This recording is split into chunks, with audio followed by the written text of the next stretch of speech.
The discriminant, if we have a quadratic equation here, ax squared plus bx plus c equal to 0, then the discriminant is equal to b squared minus 4ac. And here are the properties of the discriminant.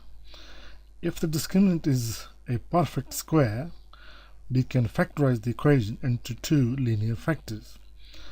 Or if we can find the square root of the discriminant and the answer is the whole number, then you can factorize the equation. Other properties: if the discriminant is positive, that means we have two real roots. If is equal to 0, that means one repeated root. If is less than 0, that means no real roots.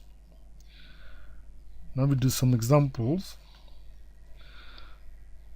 So part 1, we write a is equal to 9, b is equal to minus 12, and c is equal to 4. So the discriminant,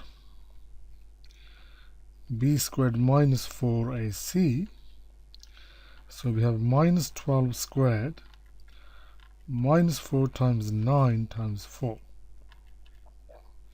So this is 144.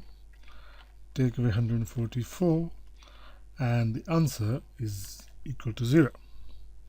So part 2, now because the discriminant is equal to 0, that means we have one repeated root.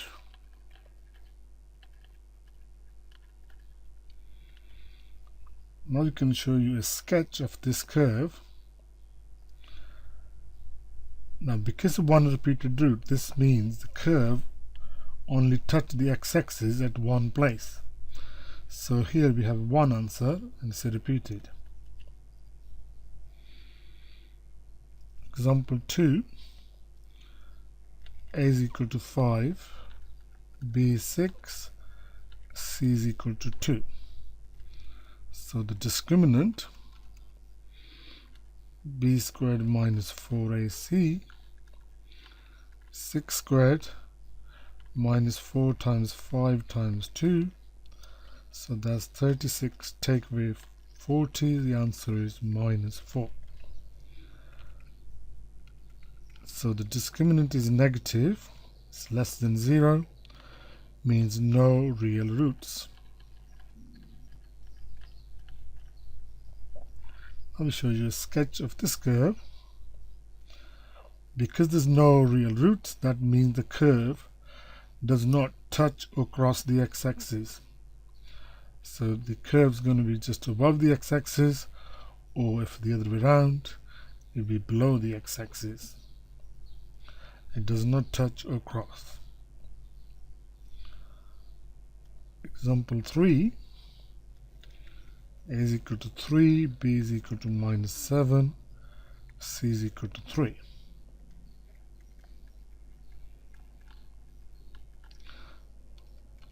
So b squared minus 4 times 8 times c, so we have 49, take away 36, so the answer is 13. So now the discriminant is positive. This means two distinct real roots. Now I'll show you a sketch of this curve.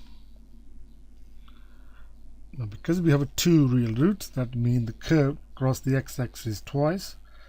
So we have one solution here and one solution here.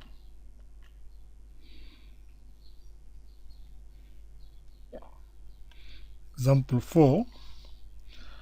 Now this equation have equal roots, that means the discriminant is equal to 0. So a is equal to k, b is equal to minus 2. Now c is the constant term, so this is 3 minus 2k. So now we work out b squared minus 4ac, and the answer has to be equal to 0, so minus 2 squared minus 4 times k, then times 3 minus 2k in a bracket. The answer is equal to 0. So we have 4. Now here we have minus 4k times 3, so that's minus 12k. Then minus 4k times minus 2k would give you 8k squared. The answer is equal to 0. So now we write this equation in the correct order. So it's 8k squared minus 12k plus 4. Because 4 is a common factor, so we divide the whole equation by 4. So we get 2k squared minus 3k plus 1 equal to 0.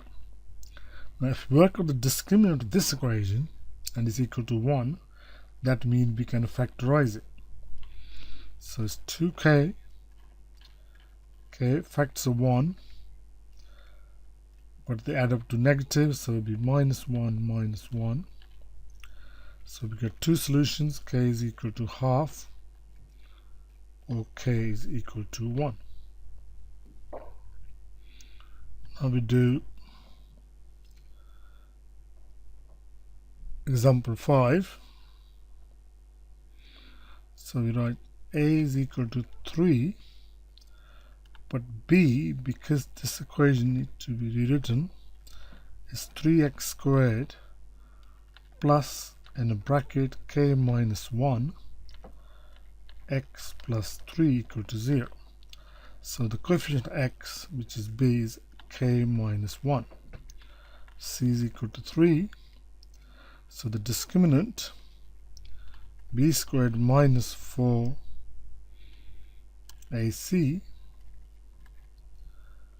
so we have k minus 1 squared minus 4 times 3 equal to 0. So we have k minus 1 squared minus 36 equal to 0. So we can take minus 36 to the other side, is plus 36. Now we take the square root, so the k minus 1 equal to plus or minus 6. Then take minus 1 to the other side. So we get two solutions, k going to be 1 minus 6, which is minus 5, or k equal to 1 plus 6, which is 7.